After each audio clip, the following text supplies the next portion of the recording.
I say to people that I have a complicated relationship with death, and at least here in Australia, I'm always amazed by how little people seem to be either worried about it or living in light of it.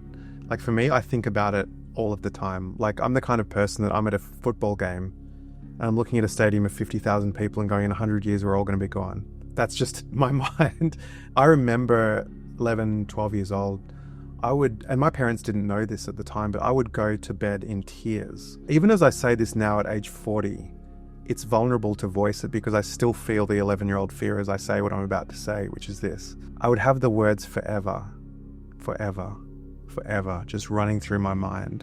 And so for me, the fear of death was connoted with the fear of eternity, actually. That what if I don't want forever? What if I just want to cease? Or probably more specifically, what if forever isn't that good? I don't want to get up every morning for that. Like that's almost like a torturous treadmill is what I'm signing up for. And so again, when I came to faith, to be honest, I wasn't completely stoked about the idea of heaven, but it was just better than hell, to be honest with you. So that was my power of deduction. I've had people like, not directly to me, but in sermons say, oh, like fear of death is a terrible reason to become a Christian because there's no Jesus, there's no forgiveness of sin and all that. I'm like, man, for 13-year-old me, it was as simple as that and all the stuff came later and that's fine. I don't apologize for that. And so if I get to the end of my life with unfinished business, that feels really catastrophic for me. But the reality is that I will. And I think to be kind to myself and to anyone who's hearing this who is scared of death, it's a pretty abstract thing. Like if we look at that theologically, if it's true that we were made to commune with God forever and sin broke that and death entered the world, there's a part where I would want to say, actually, we shouldn't be comfortable with the notion. And I'm shocked when people actually are as much as they do. I think the older I get though, it's funny, like, I don't know if this is a paraphrase story or if it's true, but apparently Karl Barth was once asked towards the end of his life, in all your theological works, what's one thing you'd say to us? And he said, Jesus loves me, this I know, for the Bible tells me so. This is a theologian that's written volumes.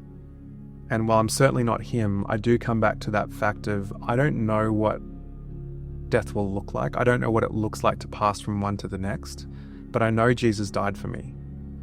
I went through a period of doubt in my life, and the historical resurrection, the evidence for the resurrection actually got me through a lot. I'm not just vainly hoping in something. There is actually good evidence to suggest that someone breathed again after 3 days. And so therefore what he says about himself and the promises that he makes, including eternity and including the fact that God is not a tyrant and he's not a school principal, he's a loving father.